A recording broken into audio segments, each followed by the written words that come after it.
అందరికీ నమస్కారం. ఈరోజు కథ నాకు పెళ్ళాం కావాలి.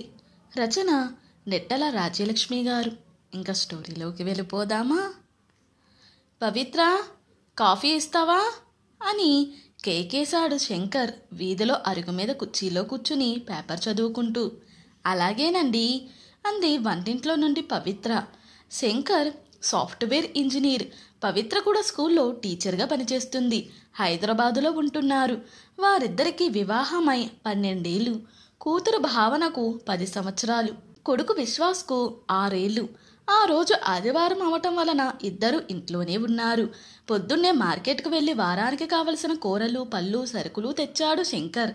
ఉదయం నుండి వారం రోజులుగా ఉన్న బట్టలన్నీ వాషింగ్ మిషన్లో వేయడం, మళ్ళీ వాటిని ఆరేసుకోవడం, పిల్లలకు తలస్నానాలు చేయించడం, ఇల్లు సర్దుకోవడం, టిఫిన్ చేయడం, ఇవన్నీ అయిన తరువాత మధ్యాహ్నం వంటకు ఉపక్రమించింది పవిత్ర. శంకర్ కాఫీ అడగడంతో కాఫీ పెట్టి భావనని పిలిచి, నాన్నకు కాఫీ ఇచ్చిరా అంది. భావన ఒకసారి అమ్మ మొహంలోకి చూసి ఏదో ఆలోచిస్తూ కాఫీ తీసుకువెళ్ళి వీధిలో ఉన్న తండ్రికి ఇచ్చింది. మధ్యాహ్నం భోజనాలైన తర్వాత మళ్ళీ వారానికి కావలసిన టిఫిన్కు, వంటలకు అన్నీ తయారు చేసుకుని వంటిల్లు సర్దుకుని హాల్లోకి వచ్చింది పవిత్ర. టీవీలో శంకర్ పిల్లలు చూస్తున్న సినిమా చూస్తూ అక్కడే సోఫాలో నడుం వాల్చింది. అంతలో మబ్బు పట్టడంతో బయటకు వెళ్ళి ఆరేసిన బట్టలు తెచ్చి మడతపెట్టింది. భావన అమ్మను చూసి ఏదో ఆలోచిస్తూ మళ్ళీ సినిమాలో లీనమైంది. అంతలోని బయట వర్షం మొదలైంది. పవిత్ర, వర్షం పడుతుంది, వేడివేడిగా పకోడీలు తింటే బాగుంటుందోయ్ అన్నాడు శంకర్. పవిత్ర మళ్ళీ వంటింట్లోకి వెళ్ళింది. భావన నాన్న వైపు చూసి మళ్ళీ ఆలోచనలోకి వెళ్ళిపోయింది. పవిత్ర ఉల్లిపాయలు తరుగుతూ భావనను పిలిచి ఫ్రిడ్జ్లో నుండి పచ్చిమిరపకాయలు తెచ్చిపెట్టమంది. భావన తన ఆలోచనల్లోంచి బయటకు వచ్చి నాన్నని, తమ్ముడిని అదోలా చూసి వెళ్ళి అమ్మ చెప్పిన పని చేసి వచ్చింది. అందరికీ ఆదివారం, కానీ పవిత్రకి తీరుబడిలేని రోజు.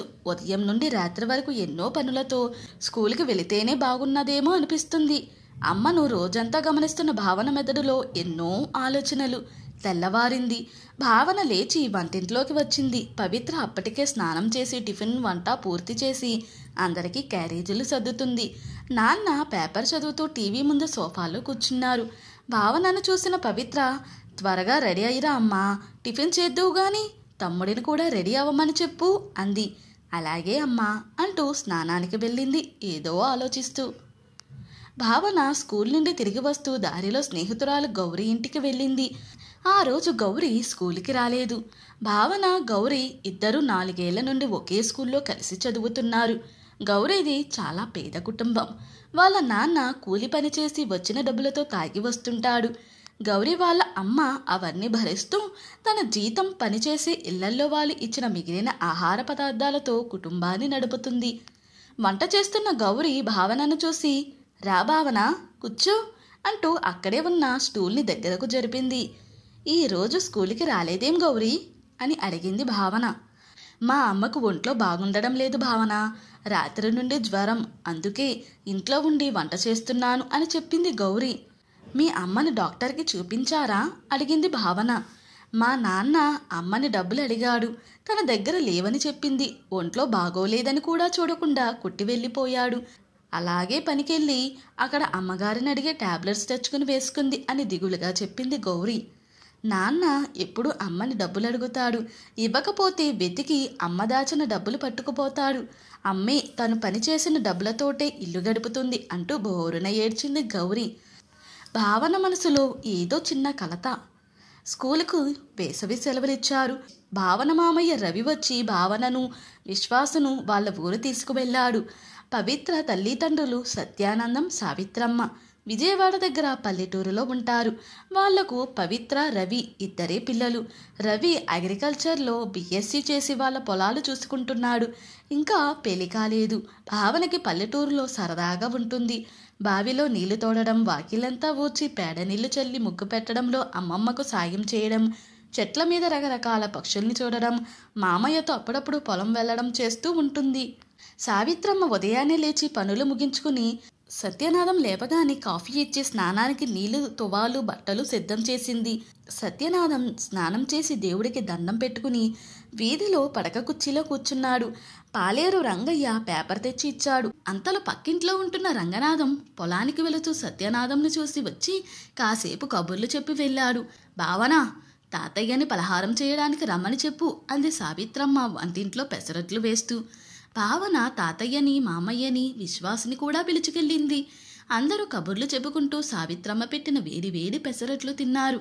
అమ్మమ్మ, నువ్వు కూడా తిను అంది భావన. నేను ఇప్పుడు తిననమ్మా, మీరు వెళ్ళి ఆడుకోండి అంటూ వాళ్ళు తిన్న ప్లేట్లన్నీ తీసి శుభ్రం చేయడంలో నిమగ్నమైంది. భావన అమ్మమ్మని చూస్తూ ఆలోచిస్తూ నిలబడింది. అక్క, రా ఆడుకుందాం అన్న విశ్వాస్ మాటలతో తేరుకుని బయటకు వచ్చింది. భావన, విశ్వాస్ పక్కింట్లో ఉండే కవిత, రాఘవలతో ఆడుకోవడానికి వెళ్ళారు. రవి పాలేరుతో పొలం వెళ్ళాడు. సత్యనాథం వీధిలో కూర్చుని మళ్ళీ పేపర్ తీశాడు. సావిత్రమ్మ వంటకు ఉపక్రమించింది. కాసేపు ఆడుకుని భావన, విశ్వాస్ ఇంటికి వచ్చారు. ఇద్దరు అమ్మమ్మని అడిగి మామిడి పండు తీసుకున్నారు. తాతయ్యకి కాఫీ ఇవ్వమ్మా అంది సావిత్రమ్మ కాఫీ గ్లాస్ ఇస్తూ. భావన మనస్సులో మళ్ళీ ఏదో ఆలోచన. సావిత్రమ్మ మొహంలోకి చూస్తూ కాఫీ గ్లాసు తీసుకుంది. వీధిలో సత్యనాథం పొట్ట మీద పేపర్ పెట్టుకుని కుర్చీలోనే నిద్రపోతున్నాడు. భావన పిలుపుతో లేచి కాఫీ తీసుకున్నాడు. భావన వంటింట్లోకి వచ్చి అమ్మమ్మను చూస్తూ గుమ్మం దగ్గర నిలుచుంది. వెనుకకు తిరిగిన సావిత్రమ్మ భావనను చూసి, ఏం కావాలమ్మా అని అడిగింది. ఏమీ లేదు అమ్మమ్మ, నీకేమైనా సాయం చెయ్యనా అని అడిగింది పరధ్యానంలో నుండి బయటకు వచ్చి. సావిత్రమ్మ నవ్వుతూ, వెళ్ళి ఆడుకో అమ్మా, గదిలో అలమారాలో కథల పుస్తకాలున్నాయి, చదువుకో అంది. తలూపుతూ తన ఆలోచనలతో అక్కడ నుండి వెళ్ళిపోయింది.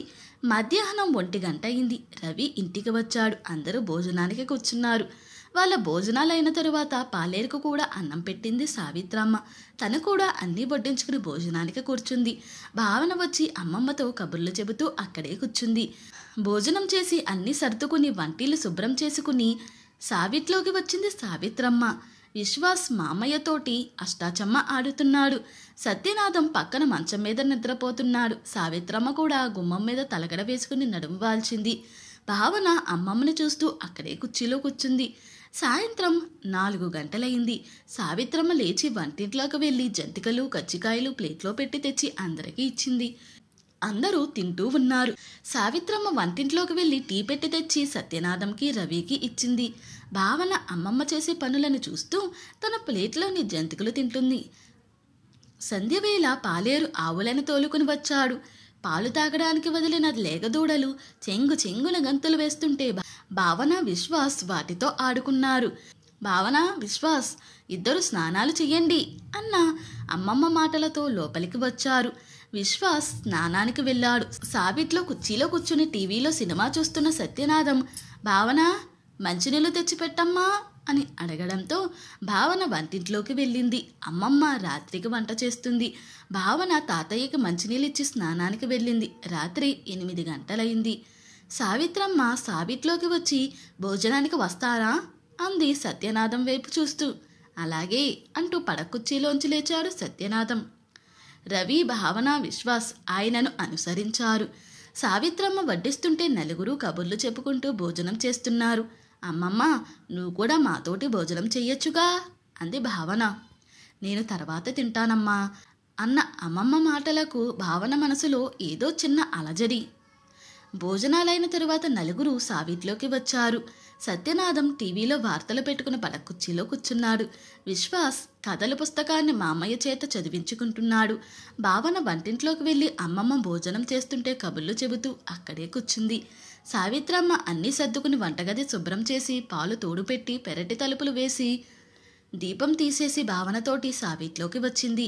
అమ్మమ్మ, పొద్దున్న నువ్వు దేవుడి దగ్గర పాడిన పాట నేర్పించవా అని అడిగింది భావన.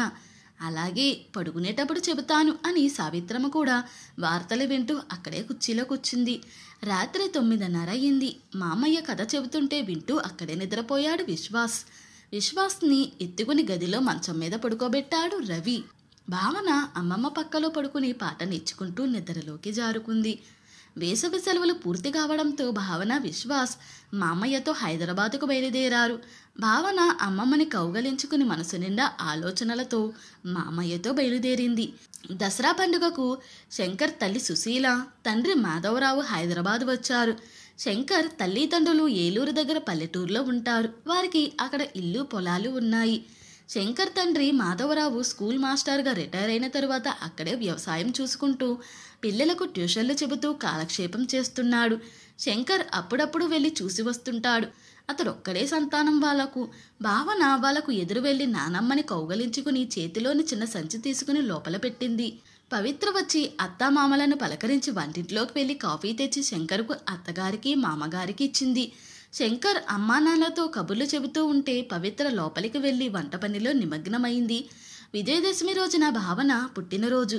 పవిత్ర ఉదయాన్నే భావనకు తలంటి స్నానం చేయించి కొత్త బట్టలు వేసింది. మా నాన్నల కాళ్ళకు దండం పెట్టి ఆశీస్సులు తీసుకుంది.